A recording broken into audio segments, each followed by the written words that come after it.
Pour une nouvelle vidéo. On va voir tous les détails cachés de Squid Game 3.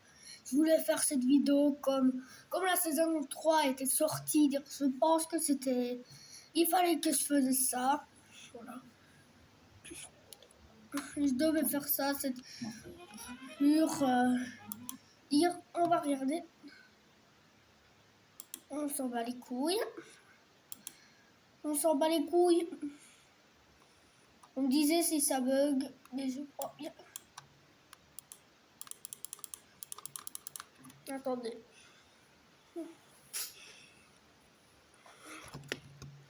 Voilà, on va regarder. Squid Game 3, un phénomène si énorme qu'il a réussi à faire planter les serveurs de Netflix seulement quelques minutes après sa sortie. Vu l'ampleur que ça prend, je pense pouvoir dire que vous l'avez vu, mais je pense aussi que vous avez raté plein de détails cachés tout au long de celui-ci. Alors c'est soit qu'est-ce que vous avez raté dans Squid Game 3? On me disait si c'est en flou, je sais pas. En saison 1, il y avait des dessins sur les murs du dortoir, qui se sont révélés être les représentations des jeux eux-mêmes et étaient donc des indices pour connaître les jeux suivants. En saison 2 et 3, par contre, la fonction des dessins n'est plus du tout la même. Il n'y a pas de représentation des jeux, même si on a pu le croire avec les gens accrochés au plafond. Pourtant, le but est autre part. Ces dessins de gens accrochés au plafond représentent l'état psychologique des joueurs. La façon dont ils sont poussés à l'extrême, toujours à deux doigts de chuter vers leur mort, exclut du monde réel. Il y a aussi écrit Odin il Krastibi, pardonnez ma prononciation, qui est un proverbe latin qui signifie aujourd'hui à moi, demain à toi. Alors on peut y interpréter plusieurs choses. Déjà, ça peut parler des joueurs morts, genre aujourd'hui dans ce jeu c'est moi qui meurs et demain ce sera toi, mais ça peut parler aussi des personnes vivant en situation précaire, comme la totalité des joueurs du Squid Game. Aujourd'hui c'est moi qui suis précaire et demain c'est peut-être toi. Bref, il y a beaucoup d'interprétations possibles, mais je vais vous partager ma préférée. Ce proverbe latin a énormément été gravé sur les tombes, donc ce dortoir représente une tombe géante pour tous les participants. Le damier avec des croix va dans ce sens, je trouve, qu'il représente littéralement un cimetière. Il y a aussi pas mal de messages écrits en coréen, et que donc nous, le commun des mortels, ne pouvons pas comprendre au premier visionnage. Moi j'ai vu des détails, mais je vais pas vous le dire. Le joueur 124 et le joueur 333, il y a écrit attention à l'amour, qui peut vouloir dire plein de choses, peut-être en lien avec son amour, si on peut appeler ça comme ça, envers la joueuse 222. Et juste après, on disait si c'est trop fort. on voit écrit fais attention aux gens, en noir. Pareil, peut-être une prémonition. Dans l'épisode 5 maintenant, lorsque la garde numéro 11 fouille dans les archives pour effacer toute trace du joueur 246, on voit tout à gauche un dossier appelé liste noire des participants. Je l'avais vraiment pas vu. Qu'est-ce que ça veut dire? Je sais pas si on aura une explication à ça un jour, mais moi j'aimerais bien savoir qui sont ces participants en liste noire et surtout qu'est-ce qu'ils ont pu faire pour arriver dans cette liste. Quand ils arrivent dans l'immense salle du dernier jeu, avec les 3 piliers, on peut voir en haut à droite un énorme panneau avec écrit la sécurité avant tout. C'est quand même assez ironique pour un jeu qui va leur demander de se pousser dans le vide, évidemment sans aucune sécurité. De retour au cache-cache. Vous voyez la salle avec la porte de sortie où il se passe le terrible meurtre familial. On voit sur les murs des images de rêves d'espoir, avec des arcs-en-ciel et des papillons blancs. Sauf qu'une superstition coréenne dit que si un papillon blanc entre dans une maison au printemps, un membre de la famille mourra. On sait très bien ce qui finit par arriver. De même, les mains rouges peintes sur l'autre porte de sortie ne montrent pas juste les dessins d'enfants comme le reste du décor du cache-cache, mais symbolisent les nombreux participants. Je sais pas si vous voyez comment en XXL ou pas. Tournons-nous un peu vers les différentes symboliques dans les jeux. Dans le cache-cache, toujours, on pouvait comprendre ce que le jeu allait être avant même la sélection des équipes, puisque sur les murs étaient placés en grand, mais alors vraiment en grand, tout simplement un symbole de couteau et un symbole de clé. Mais ce choix d'outil ne vient pas de nulle part. C'est basé sur la symbolique coréenne du couteau et de la clé. Le couteau représente la force et la trahison faite pour survivre, alors que la clé représente la confiance, l'intelligence et le choix du pacifisme. Deux idées mises en opposition. Je sais qu'il y a un détail qui était caché. Est-ce que vous connaissez l'expérience du train? Et dans le cache-cache. De pensée où on présente un individu en train de s'ouvrir deux voies différentes, susceptibles de tuer deux groupes distincts. Genre d'un côté c'est 10 personnes aléatoires, de l'autre c'est notre père par exemple. Eh bien, cette idée est très présente dans cette saison. La salle de la corde à sauter est présentée comme un passage à niveau, avec la passerelle qui est un chemin de fer et avec le signal clignotant. Ji-hoon est confronté à son propre dilemme du train dans l'épisode 4. Le maître du jeu lui donne un couteau. Moi, je mets pas sur pause comme ça, il y a tout d'un coup et on ne fera pas d'autres.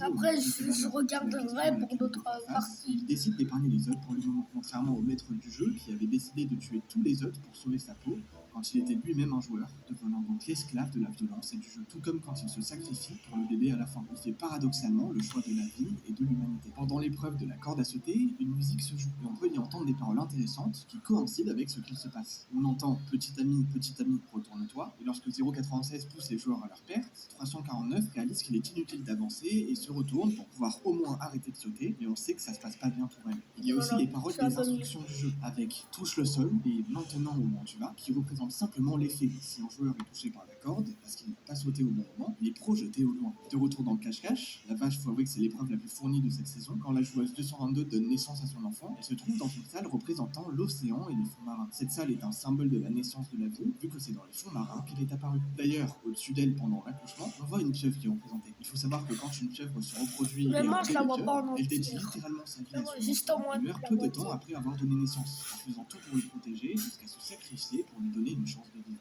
Et on sait ce que les 122 a fini par faire pour protéger son enfant. Et dans la même pièce, une fois que l'enfant est né, on a la joueuse 149 qui utilise enfin la lame cachée dans son épingle pour la première fois de toute la série. Elle l'avait depuis le tout début de la saison 2, mais n'a jamais eu l'occasion de s'en servir, et on sait maintenant pourquoi. Cette lame représente la vie et la mort. Elle l'utilise pour la première fois pour couper le cordon ombilical pendant l'accouchement, et peu après, quand son propre fils menace de tuer 222 et l'enfant pour pouvoir se qualifier, elle l'utilise une seconde fois en le poignardant dans le dos pour l'arrêter, provoquant donc sa mort. Le couteau contribue à l'avènement de la vie dans ce monde, ainsi qu'à sa fin. Il est un symbole similaire à ce que représente Ji-Hoon à la fin de l'œuvre, c'est-à-dire ce qu'il y a de pire dans l'humanité, mais aussi de l'espoir qui peut en être. Bon, ça fait des mois que je vous parle du guide sur lequel je travaille, et on y est, je vous annonce la sortie officielle de Derrière le clap, un guide sur le cinéma et l'analyse cinématographique qui vous permettra d'analyser vous-même vos œuvres préférées et de découvrir tous les détails et messages cachés avec votre propre interprétation. Je sais que depuis des mois je vous rabâche tout ça, mais le cinéma est un art fascinant. J'en suis moi-même passionné, mais c'est un art que je trouve parfois bien trop élitiste. Il y a toujours des vieux mecs qui tentent Je sais pas ce qu'il dire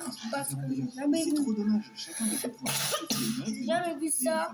C'est pour ça qu'avec Derrière Et le si clap, vous avez la vous flemme écoutez de un peu plus d'1h30 regarder, de contenus qui sont vous en skippez PLD, la des vidéos colle. exclusives, assez agréables à regarder et dynamiques, en tout cas je l'espère, mais qui vont vraiment plus dans le détail de chaque Et un jour, expérience. peut-être, En gros, c'est vraiment des je vidéos que je n'ai pas rajouterai pu sortir sur la une chaîne photo, parce que malgré peut-être. tout, elles intéressent Si, pas tout le monde. si cette Vous n'avez vidéo a jamais fait fait beaucoup de d'études cinéma, vues, que vous kiffez l'univers peut-être et je que montrerai global, une que ce soit partie sur la mise en scène, les de dialogues, le scénario et plein d'autres aspects, derrière le clap, de mon setup. j'y ai vraiment passé énormément de temps. Voilà. Le lien est en description. J'ai hâte d'avoir tous vos retours dessus pour pourquoi pas y ajouter encore plein de choses dans le futur. On est peut-être au début d'une grande histoire. Qui sait. Cela étant dit, de retour à Squid Game 3. Depuis Ji-Hoon, le numéro 456 est devenu très important dans la série. C'est avec ce numéro qu'il gagnait en saison 1. Et en saison 3, quand il s'occupe du bébé, il décide de l'envelopper dans sa veste portant ce fameux numéro pour le protéger et le réchauffer, montrant ainsi une transmission de vie, d'espoir et d'humanité qui permettra au bébé de sortir vivant des jeux. D'ailleurs, juste avant que Ji-Hoon ne trouve 388 dans le cache-cache, l'horloge affiche 4 minutes et 56 secondes. Ce numéro le ramène donc dans le jeu qu'il était venu arrêter, ce qui se confirme quand il tue 388 juste après, prouvant qu'à cet instant, le jeu a repris possession de lui. Mais moi, j'ai Au tout vu. début de l'épisode 1, quand il est ramené dans Mais le jeu, c'était ça que j'avais vu il est comme placé secret. entre les lignes rouges et bleues, Caché. montrant qu'en tentant de se Caché. rebeller, il n'a choisi aucun côté et que sa rébellion est bien morte dans son cercueil. Vous voyez la joueuse 044, la fausse chamane, et si je vous disais qu'elle était peut-être pas si fausse qu'on l'imaginait. Lorsque le joueur sent la trahir en l'empêchant de prendre la sortie, elle le maudit en hurlant « Les dieux du ciel et de la terre te briseront le crâne, te briseront la colonne vertébrale et pulvériseront tes organes. » Et dans le dernier jeu, il chute du haut de la structure et c'est exactement ce qu'il se produit. À savoir que c'est le seul que l'on voit avec le crâne éclaté, si je dis pas de bêtises. Il y a du symbolisme religieux dans cette saison. Ji-Hoon qui revient d'entre les morts nous rappelle la résurrection de Jésus. Et le maître du jeu nous rappelle Judas qui le trahit métaphoriquement et le poignarde dans le dos. D'ailleurs, je le dis au cas où certains auraient oublié vu que ça commence à faire quelques années quand même, mais sa toute dernière phrase, quand il dit « On n'est pas des chevaux, on est des êtres humains », il le dit par rapport aux courses de chevaux sur lesquelles il pariait au début de la saison 1, tout comme les VIP parient sur qui mourra et qui restera en vie parmi les joueurs. Au global, une grosse partie de la conception de la production de Squid Game a été inspirée par le ruban de Mobius, que vous connaissez sûrement, ce fameux Et ruban peut-être l'escalier si labyrinthique qui mène jusqu'au dépôt, le jeu du aimez cache-cache qui paraît ça, sans fin, et tout le reste en cette général reflète la vidéo-là façon qui a dont attiré tout se beaucoup de tout se vues, répète à l'infini, un peu comme le cycle de la vie et de la mort. Et dans le dernier peut-être jeu, je avec les ferai trois une vidéo. immenses piliers, on voit des... Je ferai peut-être une vidéo où on réagit à Squid Game 3. La saison 3, cette fois, pas la 1, la 2. La 3. Après, comme c'est nous, nouvelle saison, et pour vous prévenir, il y a 6 saisons. Il y a encore 3 saisons. Ah, tiens. C'est plus beaucoup. Il n'y a que 6 saisons de Squid Game.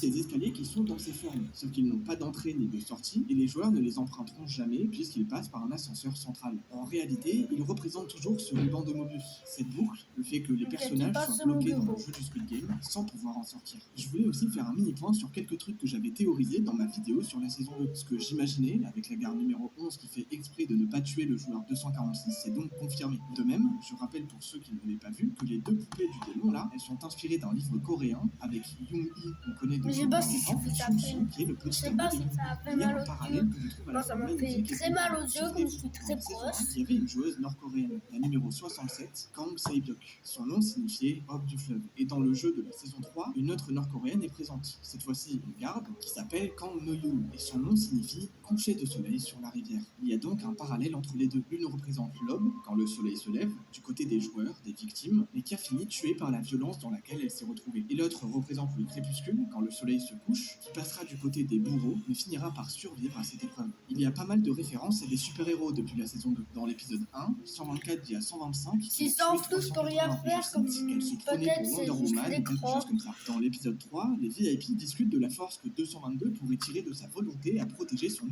nouveau-né. bientôt L'un d'eux fini. affirme qu'elle pourrait se La transformer vidéo va en bientôt être super-héroïne finie. Elle va Marvel. bientôt Un autre être demande alors comme Wonder Woman, et même s'il n'a aucune culture et que c'est grave, on sait ce qui arrive à 222 plus tard. Un sort non très différent de celui réservé à 380, qui se prenait pour Wonder Woman, apparemment. En tout cas, le jeu ne fait aucun cadeau, et les super-héros n'existent pas dans la vraie vie. Pareil, quand 124 dit « Allons tuer la moitié de l'humanité », ça rappelle son pote Thanos de la saison 2, qui était lui-même en partie une référence à Oh, David ça de chez là, Marvel, il est- qui a fait disparaître la moitié des êtres vivants de l'univers.